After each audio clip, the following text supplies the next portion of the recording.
All right, everybody. This is not deja vu, I promise. We are coming back. I'm here again. Corey Dickman, Rip City Roundtable Podcast, here with the Dr. Aaron Brown. And you might be thinking, I just heard these guys like yesterday. What the heck is going on? Aaron and I, we said after last night's win against the Timberwolves for the Blazers to start the NBA Cup off 1-0 in group play, we had to come back. We had to come back and do an emergency pod. Aaron called it an emergency podcast. It's right. This is an emergency pod because the Blazers are on fire. We had to break it down. Oh my gosh! I mean, what a game! I just there's so much to talk about. Let's get to it. Yeah, if you're watching on YouTube, you can't really see it because the screen's kind of cut off here. I got it behind us, some highlights. You can see the bottom right of the court, so not a lot that you can notice there. But, Blazers win 122-108 against a Minnesota team that, has been struggling compared to expectations, right? They're now 6-5 on the season. They did have a big trade, right? Karl-Anthony Towns out, Julius Randle, and Dante DiVincenzo in, and Cat, although it's Anthony Edwards' team, Aaron, but Cat was a huge part, Karl-Anthony Towns, and so you take that piece away, it's been slow going, but Minnesota was still favored to win this game. I think their line was 7.5 or might have been 8.5 to Minnesota as the road team going into to Moda, and the Blazers just said no. The Blazers said, Aaron, we are taking this upset right here to start the NBA Cup off 1-0. Were you shocked? I mean, okay, one, were you shocked? And two, we kind of called it on the last episode we did like 24 hours ago, right? That's right. Yes, we had to come back and kind of toot our own horns, so to say, because we said, like, you got to give these guys the minutes, and look what happens when that happens. Now, Let's start with the negative. Obviously, losing Simons in the first 5 minutes. It's a mysterious injury. It's kind of worrisome. I've been checking online. I haven't seen any updates on that. So hoping and praying for the best for him. Mm-hmm. And I know he's not playing. He's not playing tonight. So as we're recording this, obviously this is the day after the first Minnesota game for the NBA Cup. Tonight we play the Timberwolves again. Tonight being Wednesday night here, November 13th. But Simon's ruled out tonight. Yeah. We'll see what. And I wonder. I mean, we talked about yesterday the body language of Simons and how he was playing. His scoring was down. Maybe there was something there. We don't know. We won't know until we get more diagnosis. But maybe he's been having some pain in the chest, in the lungs. We don't know. It would explain it, man. He went, in 5 minutes, right? So not much to really dive into, but he goes 1 for 2. He hit a nice little mid-range floater, but the one he missed was a kick out wide open 3 that, for my life, I would bet Simons hits that, and he clanked it yet again. And so again, this was like a minute before he left the game. So if he is dealing with something, that makes sense. But when he missed it, it ran in my brain. Something's off, man. Like, he normally would hit that shot, and he didn't. So maybe there is something wrong. But we hope he recovers well. We definitely don't want anything bad going on with Ant. Our Ant. Simons. That's right. Our Ant. Yeah, there's 2 ants. There were 2 ants in this game. Now that was the one negative. Everything else is positive. So where do you want to start? Because there's so much. What was your number one takeaway? Like, where do we want to start? Oh gosh, where do I want to start? So I think I want to start with, we'll talk about the minutes first, okay? Because we emphasized this on the podcast, 48 hours ago. We emphasized it, kind of saying, dude, Chauncey is playing like all these guys, like not even a lot of minutes. So they're just too spread out right now. Well, you go down this list, man. He had basically a 9-man rotation is what was going on. Once Simons got hurt, it became an 8-man rotation with a little bit of Ryan Rupert. But he goes, Camara, 38 minutes. Grant, 39 minutes. Shaedon, 33 minutes. Like, that is incredible so far in the season. And then a nice spread between Avdija, 25, Rob Williams, which I'm sure we'll talk about here, 25 minutes. Delano Banton, who had to come in because Scoot played a great game, Aaron. 3 fouls in like 2.5 seconds, man. It in a blink, Simons goes out and then enters Scoot and Aaron. I was like, oh, this is the lineup. This is what I want to see. This is what Clingan starting at center. Grant, Tumani, Sharp, Scoot. Like, this is it. And then he gets 3 fouls. So fast. We said no more negatives. One more negative. Right. Scoot's fouls were bad. They were bad fouls. They were fouls. Like, there was no no, and he just shooting out the gate, and he's ready to go in 3 fouls. So, but anyway, so because he got in foul trouble, and then Simons got hurt, Delano, he had to come in, so he got 24 minutes, and then Scoot had 21 minutes. That's like a playoff rotation. Not saying the players are playoff players or our team's a playoff team, but those are playoff minutes, Aaron, right? An 8-man rotation with repair. They mentioned in the broadcast that the Minnesota, they're running an 8-man rotation every night, right? That they keep theirs a lot tighter, and they have one guy who played a couple minutes, their 9th guy, but it's basically an 8-man rotation.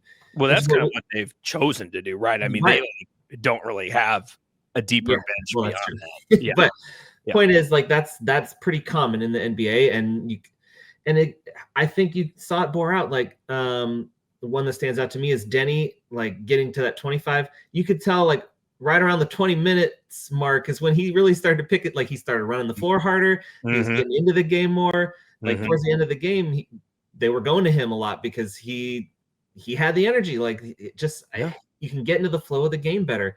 Yeah, his shot looked better. And no, caveat, we're probably not going to hit 60% from 3 every night. Well, yeah, don't worry about that. At one point, I think we were at 67% in the third quarter, which was crazy, unreal. I will say, and I highlighted this in the analysis afterwards on Blazers Edge, but the threes, yes, that was an absurd percentage, but it felt like in the flow of the game, there weren't a lot of threes that we took that I was like, oh, gross. Oh, terrible shot. It was oh, that's in the rhythm. Even Delano's threes, I think he started 4 for 4. He was on fire. He did. Even his threes kind of were his shots. And so, Aaron, it was the averages, man. Memphis, we were 10% or whatever we were, or 1%. I think it was 6%. Yeah. 6%. So, it has to balance out. So, but we were lighting it up. But man, I just forget how smooth of a shot Shaedon Sharpe has. It is just his follow through and the arc on it, and he's so athletic. When he's on, 7 for 15, he goes 3 for 5 from the 3-point line. And, we had talked about Shaden shooting 7% from the 3-point line. His percentage just went up, which is nice. But yeah, the 3 ball was definitely falling. And Tumani, man, 40% on the year. He goes 4 for 5 tonight. So his percentage at Tumani, man. his were all of his, I think, were in rhythm, either open or, swing passes, only barely contested, right? His shot looked really good. And man, he was making plays too off the dribble. He looked more comfortable last night than I've seen him all year, making passes, swing passes. Yep. I think playing his former teammate, they highlighted that. I think he was kind of getting fired up for that game. They had him mic'd. It was kind of fun to just watch him just really get into it. Yeah, the dude doesn't crumble under pressure. And I'm not saying this is game 7 of the NBA Finals, but Tumani takes it and he goes, and just even his defense is just, he's everywhere, right? He's just, there was a play, they kind of missed it because they weren't expecting it, but he forced a turnover from Minnesota inbounding the ball under their own hoop, where it was just all of a sudden Blazer ball. I was like, what? And then Tumani's just there. And I assume he did something. So, it's just he is spectacular. And I'm so glad he got 38 minutes. He's filling the stat sheet, 4 rebounds, 3 assists, 14 points, 2 steals. And just being that guy picking up full court and all this stuff. So I was thrilled for Tumani. I was thrilled for Shaden getting in there. But Aaron, Shaden's another guy, talk about needing those minutes. He started off slow. He missed a bunny on a fast break. He missed a couple of jumpers. And then as the minutes increased, he was getting in rhythm. He was taking it down the floor and making those lay-ins. He was taking those threes. He hit the 2 threes from that same spot. Just it it just works. Like you get in rhythm. That's how basketball's played. He reminds me, and I know this is like blasphemy, not because of the disrespect, but because you and I because this player I'm about to mention was a Laker and we didn't like him growing up. But like he can get to spots like Kobe used to, where he kind of takes that one dribble, a little fadeaway, and just that same form. Well, the mid-range game, the mid-range game is there, and Shaden can sink that three. And so it just, when I watch him, I'm like, okay, obviously he hasn't had the start, that kind of Kobe came in with, but he has some of that game to him. I appreciate it. I was just glad he was able to stay on the floor and get some good run in. And he is above average defender too. Shaden is. And I think in a game like this where, Anthony Edwards is going to be the sole focus, it's like you have to have, if your perimeter defense isn't good and can't stay in front of him, that guy will cook you. And I thought they did a really good job. Denny with the length, Tumani, and Shaden just can provide a ton of like disruption, I think, for any team that has like a starting guard like Anthony Edwards. I think will make the night not easy for him, because he goes, oh my goodness, 8 of 19, 4 for 10 from the 3-point line. Like Edwards, still scored 26 points, but that's not a great percentage, and he had to work for those shots. Mm-hmm. Yeah, no, definitely. And the defense was working last night, the length, getting steals, I think we won the turnover battle. Yep. Yeah, which was also key. Yeah. And oh my gosh, yeah, they played so well. I think I wasn't sure if you were going to bring it up, but I mean the next we can't go any longer without talking about Robert Williams. Oh man, yeah, MVP. MVP. It just hasn't. It's been so long since we've seen him play. Yeah, I just forgot. Like his touch is so good. Like they just lob it up, and if he's not like gonna dunk it, he still can like just like twist in the air and put it in, and like it was amazing. Yeah, the way he definitely contorts his body at the rim is something that is not normal, like in a good way. Yeah, you're just like, what? And you're like, is he gonna get that? That first alley-oop, and they threw it up to him. I was like, oh no, like, what are you doing? Like, that guy is gonna die. Like Rob Williams is gonna fall and tears ACL or something. Like, but just boom, smooth. And I was like, okay. And then they kept throwing it to him, and he was just connecting on those lobs. Yeah. Oh man. And he made that backdoor pass to Scoot. He was doing everything. I was like, who is this? Like, wait, dude, you roll out like Clingan, and then you have Rob backing him up. That defense, I mean, the defense tonight, I know we hit the 3-point shot, but the defense is what stood out to me, holding, Minnesota 108 points. And it was Clingan starting the game off, and then Rob just coming in and just owning it. Because dude, I forgot he had that in him. Rob Williams. I mean, it's fair to kind of forget. I mean, we haven't really seen him play since Boston. I mean, he hasn't done much since he's been here, and this is the real first run he's had. But like, well, and there was people. I mean, even like Simmons on his podcast has mentioned, it's like the Brogdon trade he was fine with, right? They were kind of over Brogdon, but Williams was still one that kind of hurt. I think Boston knew they needed to move on, and he was always so injured with them. But that was a player that, when right, just made a huge difference for that Boston Celtics team. Yes, correct. And so it's like, man, Aaron, if we just want to just 1 second, just forget about tanking. It's like this team has some of the makings right now. If you could flip Simons and Ayton, who didn't play, for something else that I can't even think off the top of my head, probably another 4, somebody to help Grant out or something, and maybe like another knockdown shooter or something, that every championship team needs, or another wing, switchable wing. I don't know, Aaron. This team could go on a run. I don't want to say it, but it could. They could. I don't want to get caught up in the moment of, this really great win, and you're absolutely right. I think there is something to be said, like getting rid of those 2 guys. This is the young team that we want to see play, and with those guys there, we just won't see it. Like the minutes don't line up. It's what we've been talking about. Yep. So I think in that regard, I'm ready to move on. Now, do I think this this team that we saw tonight is going to show up every night like that. Probably not. There's going to be growing pains. Sure. But it was fun. It was fun. First play of the game. Do you remember what it was? I said it. See if you read my analysis. Did you not read it? That's my. I'm gonna go to sleep with that tonight. Don't worry. Oh, okay, good. Okay. Well, I start off first play of the game. It was Minnesota gets the tip, right? Clingan's first start. First set play. I do remember. Yeah. Set play to Rudy.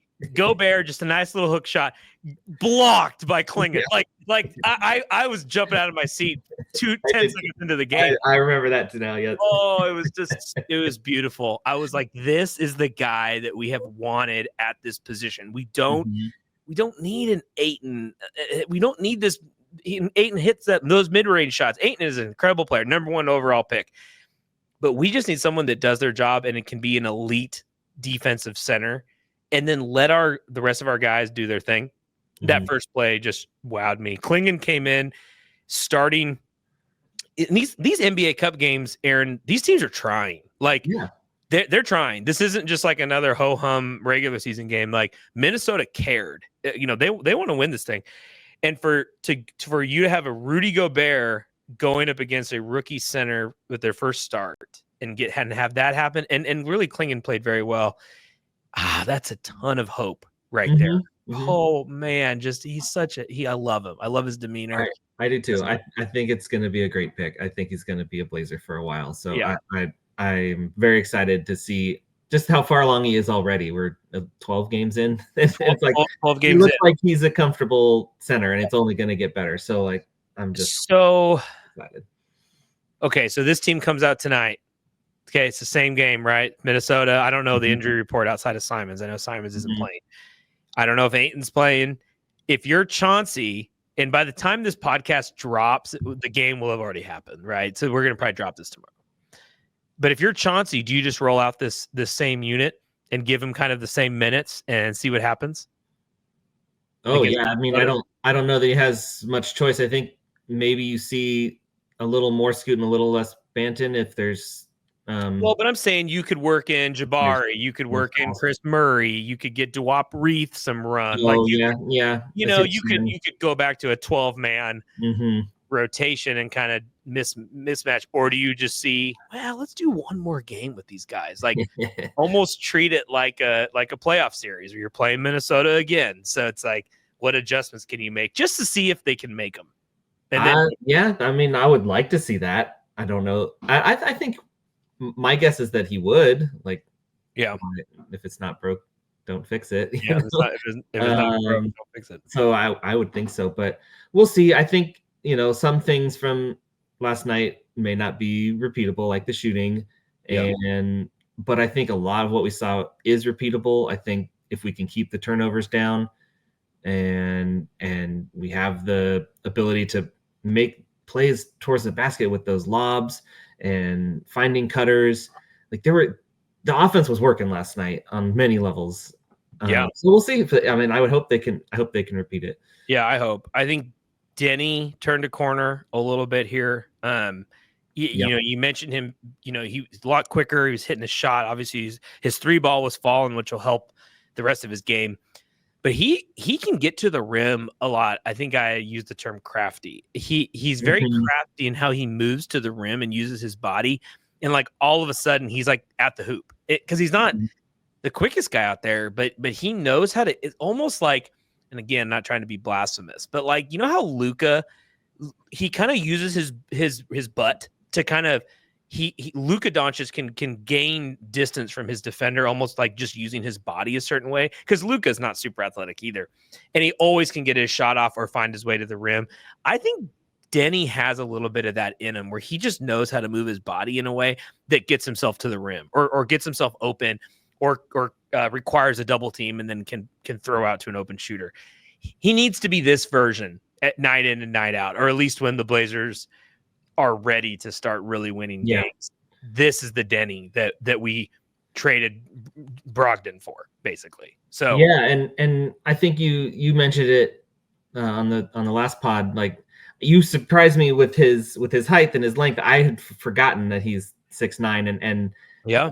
because he's so fast, right? Like when he has the ball in his hands, he can move like a guard. Like it's pretty amazing to watch, and getting him out in more runs, creating turnovers where he can run on the fast break. It's fun to watch. Mm-hmm. I think he needs to slow down a little bit at times. Like there's times where he kind of charges in and turns it over or takes a bad shot.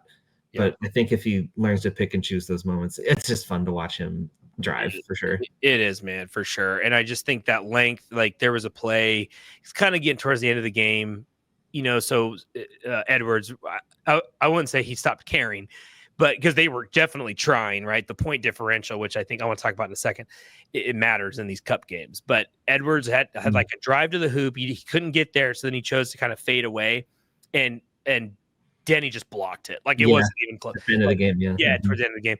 It's just that stuff right there that I'm just like, man, our length, right? We're the tallest team in the league, blah, blah, blah. They talk about it. But it's like when the middle can get clogged up like that, when you have Clingan and Rob kind of going, together. So the whole entire game, you have all this length and defense down in the middle.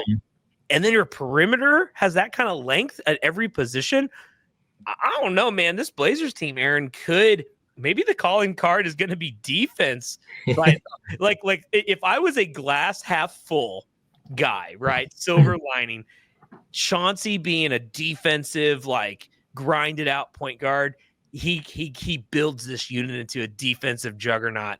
And that's what the Blazers calling card becomes. And Chauncey does an extension for 5 more years and we win 3 titles. Like maybe that's it.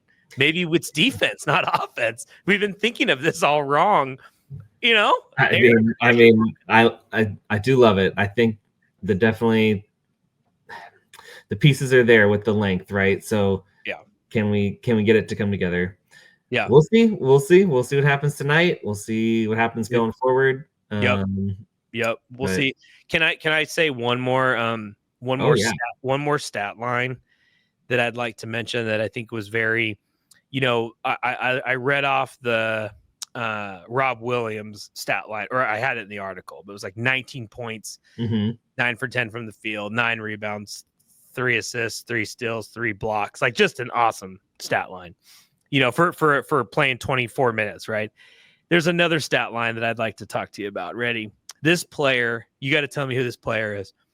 This player logged 32 minutes, went 9 for 19, 12 rebounds, 2 assists, 26 points, and threw in 2 blocks. Who do you think this was? Is that Jeremy? Cooper Flagg for Duke. And I just know I love the game against Kentucky. I'm so glad we won. I want to win the NBA Cup, just like we said in our last podcast. But Aaron, Cooper Flagg looks really good. So we just can't, I'm just saying. Let's not lose sight of the goal here. Yeah. Let's mess up the minutes. Let's get everyone down 20 minutes apiece. Let's bring in some more. Yeah. All right. You're right. Look, back. We're going to do this just like you predicted, just for the NBA Cup. We're going to tighten the rotation for the cup, win the cup, lose the rest. I'm serious. I know. Why not? That would be my highlight of this season, beyond just a miraculous run to the title, would be win the cup, get the first pick. Like if you could tell me that, Aaron, I have no words to describe how happy I would be. So let's get the next cup game. How about we do this? How about after every cup game, we do a reaction pod? You come back on and we do this. Yeah, that sounds fun, because hopefully that means they're invested in it and they play hard, and at least win or lose, we have a team that's played hard. So 100%. And then maybe the players, like once they win, they're like, and then tonight we can't wait, or tomorrow we'll hear the Aaron and the doctor or Corey and the doctor's reaction to our game. Maybe we'll get mentioned. I gotta say, I did love the floor. I thought that was actually pretty cool. I didn't like last year's cup games. The floors were kind of weird to me. That was nice. That one's nice. Yeah, with like the roses and stuff. Yeah, the dark colors. I thought that was cool. They nailed it. That one is appealing. I liked it. Legit. All right. Emergency podcast over. Dr. Aaron Brown, thanks for coming on and sharing the love of a great win against the Timberwolves for the Blazers to start 1-0 in the Emirates. NBA Cup? Do we get paid because we said Emirates? Do we get a sponsorship dollar? Yeah, let's check. I think so. Okay, we'll check. We'll have Mike check. Our producer Michael check. All right. Hey, and as always, it's a great day. Great day to be a Blazer. Yes, sir. All right. You have a good one.